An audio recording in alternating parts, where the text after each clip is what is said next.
எல்லாருக்கும் வணக்கம். எல்லாருக்கும் வாராகி மாடல் கிடைக்கணும்னு வேண்டிக்கிறேன். நிறைய பேர் நம்ம கிட்ட ஜாதகம் அனுப்புவாங்க. அனுப்பிட்டு என்ன சொல்லுவாங்கன்னா, ஐயா நான் நிறைய சம்பாதிக்கணும், கை நிறைய சம்பாதிக்கணும், பெரிய ஆளாகணும், எனக்கு ஏதாவது என்ன பண்ணலாம்? அதாவது இருக்கிறதுலே ரொம்ப ஈஸி என்னன்னு கேட்டிங்கன்னா, கண்டிப்பாக நான் சொல்லுவேன் பணம் சம்பாதிக்கிறது ரொம்ப ஈஸி. ஆனால் அதில் என்ன பிரச்சனைனா, எந்த வழியில் நம்ம சம்பாதிக்க போகிறோம் அப்படிங்கிறது கண்டிப்பாக தெரியாது. நிறைய பேர்த்தால் அது உணரவே முடியாது. சரிங்களா? அவன் ஒரு மார்க்கெட்டிங் எக்ஸிக்யூட்டிவாக இருப்பான். சரிங்களா? ஆனால் அவனுடைய திறமை வேற ஏதோ ஒரு இதில் இருக்கும். அவன் கண்டிப்பாக ஒரு ஃபுட்பால் பிளேயர் ஆனான்னா பெரிய அளவில் சாதிச்சிருப்பான், பெரிய அளவில் சம்பாதிப்பான். ஆனால் அது சின்னதுலேயே அது நம்ம நசுக்கி அவனை போட்டு பிழிஞ்சு, நீ படித்து இப்படி தாண்டா போகணும் விளையாட்டான்னு சொல்லி 4 தட்டு தட்டி அவன் வாழ்க்கையை கெடுத்துருவான். சரிங்களா? நிறைய பேர்த்தோட இது அப்படி தான். இன்னொருத்தன் ரிஸ்கே எடுக்க மாட்டான். அவன் வீட்டுலேயே உட்காந்துருப்பான். மாதம் 10,000 சம்பாதிச்சா போதுன்னு அவன் நினைப்பான். அதுக்கேற்ற மாதிரி தான், அதாவது வேலைக்கு போகிறான், காலையில் போகிறான், ஈவினிங் வீட்டுக்கு வந்துடுறான். சரிங்களா? ஆனால் பெருசாக அவனையும் எப்படி ஆகுவீங்க? எப்படி அது நடக்கும்? வாய்ப்பே கிடையாது. நீங்கள் பெரிய ஆளாகணும் முடிவு பண்ணிட்டா நம்ம எதை நோக்கி போகணும்? இப்போ என்ன எடுத்துக்கலாம், கோயிலுக்கே போகாத ஆள் நான், சாமியே கும்பிடாத ஆள் நான். சரிங்களா? நான் ஒரு 150 வேலையை பார்த்துருப்பேன், ஒரு 100 பிஸ்னஸ் பண்ணியிருப்பேன். சின்னதாக நிறைய. சரிங்க, என்ன கிடைச்சாலும் பழைய இரும்பு வியாபாரம் பார்க்கனாலும் அது ஓகே அப்படின்னு என்ன எது கிடைச்சாலும் என் கண்மூடித்தனமாக எப்படியாவது இதில் ஜெயிச்சிட மாட்டோமா, அதில் ஜெயிச்சிட மாட்டோமான்னு அந்த ஒரு வெறிய வேகமாக தான் இருந்ததை ஒழிய நமக்குள்ள நமக்கு என்ன திறமை இருக்குது, நம்மளால் என்ன பண்ண முடியும், எதுவுமே நம்ம யோசிக்கல. தெரியவும் இல்லை, யோசிக்கவும் அப்போ தெரியலை. சரிங்களா? நம்ம ஒரு ஐயா சொல்லி தான் பல பிரச்சனைகளுக்கு அப்புறம் தான் நம்ம வந்தோம். இது ஒன்றும் நம்ம அப்படியே அம்மா நம்மளை பக்கத்தில் உட்கார வச்சிடல. 13 வருடம் பயங்கரமான கஷ்டம், பிரச்சனைகள், அசிங்கம், அவமானம் இதெல்லாம் சந்திச்சுட்டு தான் நம்ம வந்தோம். சரிங்களா? நீங்கள் சும்மா ஒன்றும் இல்லை, ஒரு 2 வீலரில் போனால் கூட ஒரு பார்ப்போம், ஒரு வயசான அம்மா இருக்காங்கன்னா கூட்டிகிட்டு போகிறோன்னு வைங்களா, அம்மா வாங்கம்மா நம்ம வீடு தான் அப்படின்னா என்ன பண்ணுவாங்கன்னா, இது மோதிரம் போட்டுருந்தேன் காணாது, எல்லாத்துக்கு முன்னாடி சத்தம் போட்டு போயிடுவாங்க. அப்புறம் அடுத்த நாள் காலையில் வந்துட்டு, தம்பி கோச்சுக்காதப்பா மறந்துட்டு போயிட்டேன், கண்ணாடி கிட்ட வச்சிருந்தேன்ப்பா, நான் போட்டு போன நேரத்தில் பேசினேன். இது யாருக்கு தெரியும்? அந்த அம்மாவுக்கு நமக்கு மட்டும்தான் தெரியும் இப்படி ஒரு விஷயம் நடந்தது. ஆனால் மற்ற எல்லாத்துக்கும் என்ன தெரியும்? சே, வயசான அம்மா கிட்ட இருந்து இப்படி பண்ணிட்டானே அப்படிங்கிற மாதிரி. சரிங்களா? இந்த பண்படுத்துறதுக்கு பாருங்க, இந்த 12-13 வருஷமா பல தடவை வாய்ப்பு கிடைச்சது அந்த ஐயாவை பார்க்கறதுக்கு. ஆனால் ஒரு தடவை கூட நான் போய் பார்க்கல. சரிங்களா? பல தடவை அந்த பிரபஞ்சம் வாய்ப்பை ஏற்படுத்தி கொடுக்கும் போதெல்லாம் நான் உதாசீனப்படுத்திட்டு போயிட்டேன். ஏன்னா கோயிலுக்கு போகிறது நமக்கு பிடிக்காது.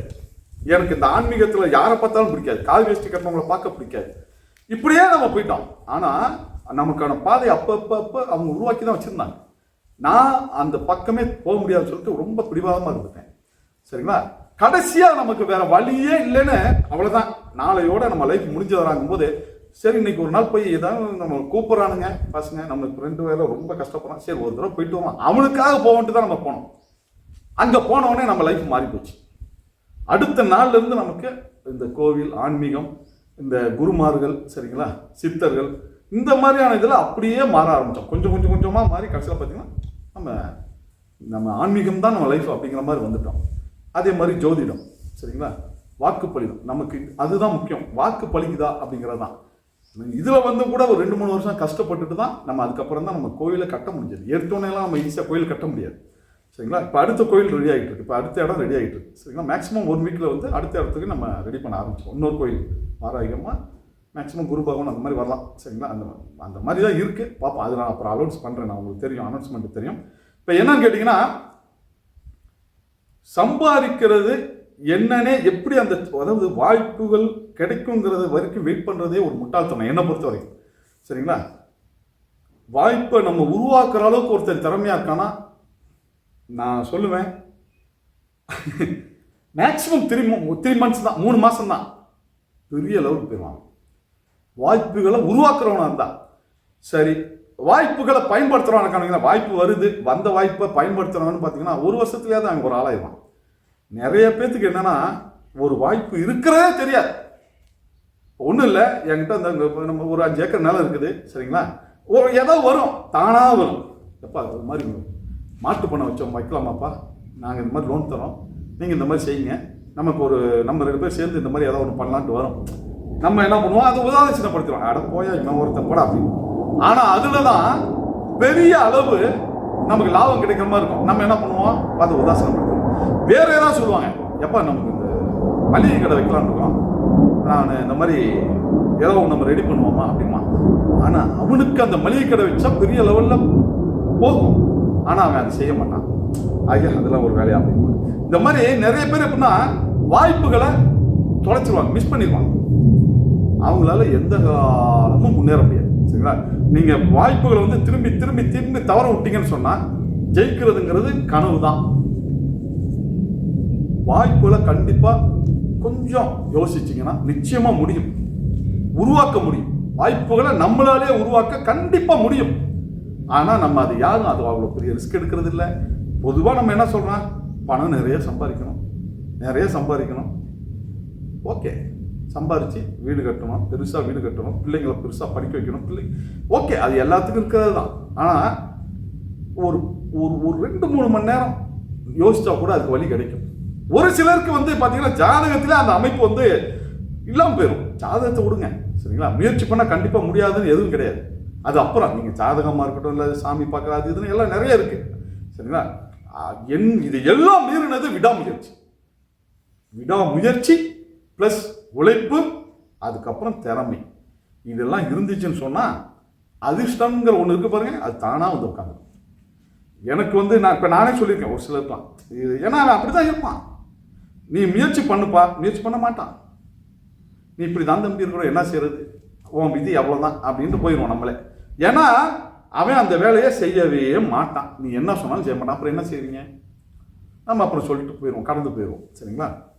அதனால இவன் சொல்லிட்டான், அவன் சொல்லிட்டான், இல்லை இந்த சாமி சொல்லிடுச்சு, அந்த சாமி சொல்லிடுச்சு, அதெல்லாம் ஒன்றும் இல்லை. விடாமுயற்சி, உழைப்போடு சேர்ந்த திறமை, இது இல்லைன்னு வைங்களா. இந்த திறமைங்கிறது இல்லைனாலும் போச்சு, உழைப்புன்னு இல்லைனாலும் போச்சு, விடாமுயற்சி இல்லைனாலும் போச்சு. இந்த 3ல் 1 இல்லைனாலும் உங்களால் வாழ்நாள் முழுக்க நீங்கள் கடைசி வரைக்கும் 3 வேளை சாப்பிடலாம். இல்லைன்னா ஏதோ ஒரு சின்ன வீடு, அப்படியே ஒரு குழந்தைய படிக்க வச்சு அப்படியே ஏதோ அவ்வளோதான் லைஃப். ஏதோ நம்மளும் வாழ்ந்தோம், செத்தோம், அவ்வளோதான் போயிடும். சரிங்களா? அதனால இந்த பணம் சம்பாதிக்கிறது அப்படின்னு நம்மகிட்ட நிறைய பேர் கேட்பாங்க. நிச்சயமா உங்களால் முடியும். சரிங்களா? அதுல கூட ஒரு சில அந்த சாபம்னு இருக்கும். அதாவது முன்னோர்கள் வந்து ஏதோ ஒன்று பண்ணியிருப்பாங்க, இல்லை இவனை ஏதோ ஒன்று பண்ணியிருப்பான், அதுல வந்து அவங்களுக்கு ஏதோ ஒரு சாபம், யாராவது ரொம்ப அவங்களால பாதிக்கப்பட்டவங்களால ஏதாவது பிரச்சனை வந்திருக்கும், அதை கூட நம்ம சொல்லுவோம். அதெல்லாம் நம்ம சரி பண்ணி நிறைய பேருக்கு அந்த மாதிரி பண்ணி நிற்கலாம், நிறைய பேர் நல்லா இருக்காங்க. சரிங்களா? ஓகே, ஏன்னா நல்லது தானே செய்யறோம். அதாவது ஒருத்தவங்க ஒரு குடும்பம் உங்களால் கெட்டு போயிடுச்சு, எப்போ ஒரு 4 குடும்பத்துக்கு ஏதாவது செய்யும், நான் அந்த குடும்பத்துக்கு ஒரு தயிர் மிஷின் வாங்கி கொடு, அவன் சந்தோஷப்படுவான் பாருங்க. அதுலயே நீங்க நல்லா இருக்கலாம். அவன் ஒவ்வொருத்தரும் தைக்கும் போதெல்லாம் சந்தோஷப்படுவான். சே பரவாயில்லடா, அந்த ஆள் இந்த வாங்கி கொடுக்கவும் தான் இன்னைக்கு இந்த கடனை கட்ட முடிஞ்சது, அவன் செய்யவும் தான் இன்னைக்கு நான் ஒரு வேளை சாப்பிட்றேன். எப்பெல்லாம் அவன் நினைக்கிறானோ அப்பெல்லாம் உனக்கு வெற்றி வரும், நிச்சயமா வரும். சரிங்களா? என்ன நான் வந்து நம்ம குருநாதர் ஒருத்தர் இருக்கார். சரிங்களா? ஒரு சாதாரண ஒரு மனுஷன் தான், ஆனா கடவுளுக்கும் மேல ஆகும். சரிங்களா? கடவுளுக்கும் மேல. ஒரு தடவை என்ன ஆச்சுன்னா, என்னோட குழந்தைக்கு வந்து ஃபீஸ் கட்டுறதுக்கு காசு இல்லை. லாஸ்ட் டே, நீங்க பாருங்க, இதுதான் நீங்க என்ன எந்த அளவுக்கு நீங்க தப்பு செஞ்சிருக்கீங்க, எந்த அளவுக்கு நல்லது செஞ்சிருக்கீங்கிறதுக்கு நீங்க ரொம்ப சிரமப்பட வேணாம். எப்பெல்லாம் நீங்க வந்து ஐயா அம்மா என்ன பண்றது தெரியலேன்னு கண்ணுல தண்ணி வரும் பாருங்க, அப்ப தானா வந்து நல்லது நடக்கும். சரிங்களா? எப்ப வந்து என்னால முடியலையே நினைக்கிறீங்களோ அப்பெல்லாம் நடக்கும், நல்லது தானா நடக்கும். இந்த பிரபஞ்சமே அதை நடத்தி கொடுக்கும். ஒன்றும் இல்லை, ஒரு 3-4 வருஷம் இருக்குன்னு நினைக்கிறேன், 4 வருஷத்துக்கு மேலே இருக்கும். அப்போலாம் நம்ம ஆன்மீகம் அப்படிங்கிற ஒரு இதில் வரவே இல்லை. அப்போ பார்த்தீங்கன்னா ஒரு டீ சாப்பிட்டுட்டு இருக்கேன், ஒரு டீ கடையில் டீ சாப்பிட்டுட்டு இருக்கேன். ஒருத்தருக்கு வந்து ஒரு 4-5 நாள் டிரைவராக போனேன், ஆக்டிங் டிரைவராக போனேன். அவர் வீடு வந்து பார்த்தீங்கன்னா ஏற்ற மாதிரி வீடு. நம்ம ஒரு டீ கடையில் டீ சாப்பிட்டுட்டு இருக்கோம். லாஸ்ட் டேட் இன்னைக்கு தான், லாஸ்ட் டே பிள்ளைக்கு வந்து ஃபீஸ் கட்டணும். இன்னைக்கு கட்டலைன்னா ஸ்கூலில் வந்து அப்புறம் சிரமப்படும் அப்படிங்கிற மாதிரி ஆயிடுச்சு. கண்ணில் வந்து பார்த்தீங்கன்னா தானாக அந்த கண்ணீர் வருது. ஏன்னா நமக்கு ஒன்றுனா சமாளிச்சிடலாம், பிள்ளைங்களுக்கு ஒன்றுங்கும் போது என்னடா பண்ணும், ஏன்னா ஃபீஸ் கட்டுறது கூட ஒன்றும் இல்லையான்னு சொல்லி வருத்தப்படும் போது பார்த்தீங்கன்னா கண்ணில் தானாக தண்ணி வருது. ஆப்போசிட்லேருந்து அவர் பார்த்துட்டு இருக்காரு, ஜன்னலில் பார்த்துட்டு அப்படியே வெளியே வராரு. இந்த தம்பிங்க வாப்பா அப்படின்னாரு. சரிங்கிட்டு போனானே, என்ன பையன் ஒரு மாதிரி, என்ன பிரச்சனை, என்ன இல்லை ஒன்றும் இல்லைங்க, இல்லை என்னன்னு சொல்லு, இல்லைங்க ஃபீஸ் கட்டணும், இன்னைக்கு தான் லாஸ்ட் டே, அதான் என்ன செய்யறதுன்னு தெரியல. அப்போ பாருங்க, அவர் 1 லட்ச ரூபா கொடுத்தாரு, இதை வச்சுக்க, ஃபீஸ் போக மீதி காசு வந்து ஏதாவது தொழில் பண்ணு. திருப்பி என்ன பண்ணாரு, கூப்பிட்டு இந்த காசு உனக்கு பத்தாது, 2 நாள் கழிச்சு திருப்பி என்ன பண்ணாரு, இன்னும் 1 லட்சம் இதை வச்சுக்கோ, நீ என்ன பண்ண, இன்னைக்கு சனிக்கிழமை சரியா, நாளைக்கு ஞாயிற்றுக்கிழமை முடிஞ்சு திங்கக்கிழமைக்கு வா, இன்னும் கொஞ்சம் நான் பணம் தரேன், பேங்க்ல இருக்கு, நான் எடுத்து தரேன். நான் எனக்கு ஒண்ணுமே புரியல, என்னடா இந்த ஆளு என்னடா அப்படி இருக்காரு, என்ன இப்படி கொடுக்குறாரு. அப்போ நான் ஏன்னா என்னை பற்றின விஷயங்கள்லாம் அவருக்கு வந்து நான் டிரைவிங் கூட நான் நிறைய ஒரு 4-5 நாள் அவர் கூட ஊராக சுற்றணும். அப்போ என்னை பற்றின பர்சனல் லைஃப்லாம் அவர்கிட்ட நான் நிறைய சொல்லியிருக்கேன். ஐயா நான் இந்த மாதிரிலாம் தவறுகள் பண்ணியிருக்கோம், நான் இப்படி தான் அந்த ஓப்பனாக எல்லாம் சொல்லிடுவோம், எல்லாத்தையும் சொல்லிட்டோம் சரிங்களா. அப்போ நான் உண்மையில என்ன தெரிஞ்சு நினச்சேன், ஐயா என்னங்க ஏங்க இந்த அளவுக்குலாம் செய்கிறீங்களே, என்னாலலாம் திருப்பி தரத்துக்கு வாய்ப்பு ரொம்ப குறைவு அப்படின்னு. அவர் என்ன சொன்னார், அதெல்லாம் பரவாயில்ல பண்ணார். நான் அப்போ உண்மையில நினச்சேன், என்னடா இவ்வளோ முட்டாளாக இருக்காப்புல இருந்தாலும் அப்படின்னு. என்னடா இவ்வளோ ஒரு முட்டாளாக இருக்காப்புல, இவர் பாட்டு காசு அள்ளி கொடுக்குறாரு, நம்ம ஏமாற்ற தான் போகிறோம். ஏன்னா எப்படி இருந்தாலும் தரப்போகிறது இல்லை, ஏன்னா கொடுக்கவும் முடியாது, தரணும்னு நினச்சாலும் கொடுக்க முடியாது, திருப்பி எப்படி தருவீங்க அப்படி இருந்து. ஏன்னா தொழில் ஆரம்பித்தா அது எப்போ லாபம் வந்து எப்போ நம்ம கொடுக்குறது. ஏன்னா நம்ம அப்போ ஒரு ஒரு நல்ல மனநிலையில் இல்லை, ஏன்னா ரொம்ப குழப்பம், அடுத்து என்ன செய்யணும்னு தெரியல, என்ன பண்ணுறது புரியல, என்னன்னே தெரியல. நான் அப்போ அவர் அப்படிதான் நினைச்சேன், ஒரு முட்டாளாக இருக்கா அப்படி, ஒரு இவ்வளோ வயசாகி அப்படின்னு. ஏன்னா எல்லாத்துக்கும் கொடுப்பார், அள்ளி கொடுப்பார், யாராக இருந்தாலும் சரி. 1ஆம் தேதி ஆச்சுன்னா அவருக்கு வரக்கூடிய சம்பளம் ப்ளஸ் அவர் என்னென்னலாம் வருதோ எல்லாத்தையும் சேர்த்து வச்சு அவருக்கு தேவை 20,000 மீதி காசு எல்லாத்தையும் கொடுத்துருவார். எப்போ சிலிண்டர் உனக்கு கேட்டியா, 2 சிலிண்டர் புக் பண்ணணும், நீ காசு இல்லைனேவா, எல்லாத்தையும் கூப்பிடுவார். எப்போ நீ இந்த செமஸ்டர் ஃபீஸ் கட்டணும்னு சொல்லி 15ஆம் தேதி கேட்ட, நீ வந்து வாங்கிட்டு போ அப்படின்னு எல்லாத்தையும் கூப்பிட்டு கொடுத்துருவார். 1ஆம் தேதி சாயங்காலத்துக்குள்ள எல்லாமே காலியாயிடும். என்னடா புயப்பட்ட முட்டாளா இருக்காப்புலன்னு தான் நான் உண்மையில நினைச்சேன். அப்போ நான் அவர்கிட்ட சொன்னேன், ஏங்க நான் தான் எப்படி என்னங்கிறது உங்ககிட்ட சொல்லியிருக்கேன், எனக்கு ஏங்க அந்த மாதிரி பணம் தரீங்க அப்படின்னு நான் அவர்கிட்ட கேட்டேன். அப்போ அவர் சொன்னார், டேய் எப்பயுமே தெரிஞ்சுக்க, நல்லவன் எப்போ வேணாலும் கெட்டவன் ஆயிடுவான், நல்லவங்கிறவன் சரியாகவே வராது. ஏன்னா கண்டிப்பாக அவன் சூழ்நிலை சரியான அவன் கெட்டவனா மாறி போயிடுவான் சரிங்களா. ஆனால் நான் இந்த மாதிரிலாம் தப்பு பண்ணேன்னு ஒருத்தன் சொல்கிறான் பார்த்தியா, இந்த மாதிரி கெட்டது பண்ணிட்டேங்க, நம்ம இப்படி தான் பண்ணியாச்சு, நம்ம லைஃப் இப்படி தான் அப்படின்னு சொல்கிறான் பார்த்தியா, அவனை நம்பி செய்யலாம். ஏன்னா அவன் நிச்சயமா அடுத்து அவனுக்கு ஒரு வாய்ப்பு மட்டும் கிடைச்சதுன்னு வையேன், கண்டிப்பா அவன் என்ன பண்ணாலும் அவன் கெட்டவன ஆகவே மாட்டான். அப்படின்னாப்ல என்ன வேணாலும் சொல்லட்டும், எவன் வேணாலும் என்ன பண்ணட்டான், அவன் கெட்டவன் ஆக மாட்டான். அப்போ கூட நான் ஒன்று பெருசாக எடுத்துக்கலாம்ல, அப்போ கூட நான் என்னமோ இவர் சொல்றாப்புல அப்படின்னு நினச்சி தான் விட்டேன். ஆனால் அன்னைக்கு அவர் போட்ட விதை பார்த்தீங்கன்னா ஒரு 3 வருஷம் கழிச்சு அவர் மாதிரி 100 மடங்கு செய்யணும் நம்ம ஆசைப்படுறோம். இப்போ நான் அவரை நினச்சி பார்த்துக்கிட்டே இருக்கேன். அவர் பேர் சுப்பிரமணியம், அவர் ஐயா பேர். அவர் டெய்லி நினைப்பேன், சே எப்படி அவர் நம்மளை கணிச்சாப்புல அப்படின்னு. இன்னைக்கு நம்ம செஞ்சுட்டு இருக்கோம் சரிங்களா. இன்னைக்கு தினமும் ஒரு உதவியாக செய்யணும்னு நாங்கள் செஞ்சுட்டு இருக்கோம். அது ஒரு எல்லாத்துக்கும் நம்ம செய்ய முடியாது, முடிஞ்ச வரைக்கும் அவங்களுக்கு ஒரு சிலர் கொடுப்போம். ஒரு சிலருக்கு இதே பொழப்பா பண்ணுறவங்களாம் இருக்காங்க, ஒருத்தர் உதவி பண்ணோம்னா திருப்பி திருப்பி திருப்பி வரவங்களாம் இருக்காங்க. நம்ம அவங்களுக்குலாம் அதெல்லாம் பண்ண முடியாது, ஏன்னா நம்ம நிறைய பேருக்கு செய்யணும் சரிங்களா. எல்லாத்துக்கும் நம்ம செய்யறதுக்கு வாய்ப்பு இல்லை, முடிஞ்ச வரைக்கும் செய்யணும் சரிங்களா. அதே மாதிரி நீங்கள் முன்னேறணும் முடிவு பண்ணிட்டீங்கன்னு சொன்னால் இந்த மாதிரி உதவிகளை பண்ணி செய்யுங்க சரிங்களா. ஏதோ யாருக்காவது ஏதோ நம்மளால் முடிஞ்சது, ஒன்றுமே முடியாமல் இருக்கான் பாவம் மயக்க வர மாதிரி இருக்கானா ஒரு டீ வாங்கி கொடுங்க சரிங்களா. இல்லை நம்ம தெருவில் பைத்தியமாக ஒருத்தர் அணைஞ்சிருக்கானா ஒரு ட்ரெஸ்ஸை போட்டு விடுங்க, ஒரு ட்ரெஸ்ஸை ஒன்று வாங்கி மாட்டி விடுங்க, இல்லை பழைய ட்ரெஸ்ஸாவது அவனுக்கு மாட்டி விடுங்க சரி, ஏதாவது ஒன்று செய்யுங்க. பசியில் ஒரு குடும்பம் வாழுதா, அட்லீஸ்ட் ஒரு 4 நாளைக்கு ஆகிற மாதிரி மளிகை ஜாமான் அரிசியாவது வாங்கிக்கணும் சரிங்களா, சோத்துக்காவது. இந்த மாதிரி எதையாவது ஒன்று செய்யுங்க சரிங்களா. நீங்கள் நல்லது செய்யுங்க, கண்டிப்பாக அதன் மூலமாக உங்களுக்கு அதிர்ஷ்டங்கிறது வரும். நான் சொன்னேன் பார்த்தீங்களா, விடாமுயற்சி சரிங்களா, உழைப்பு, அதோடு சேர்ந்த திறமை. இன்னைக்கு அந்த திறமைன்னு ஒன்று இருக்குது பார்த்தீங்களா, இந்த திறமை இல்லாமல் நீங்கள் உழைச்சிக்கிட்டே இருக்கணும் முடிவு பண்ணிட்டீங்கன்னா கடைசி வரைக்கும் நீங்கள் உழைச்சிக்கிட்டே இருக்க முடியாது.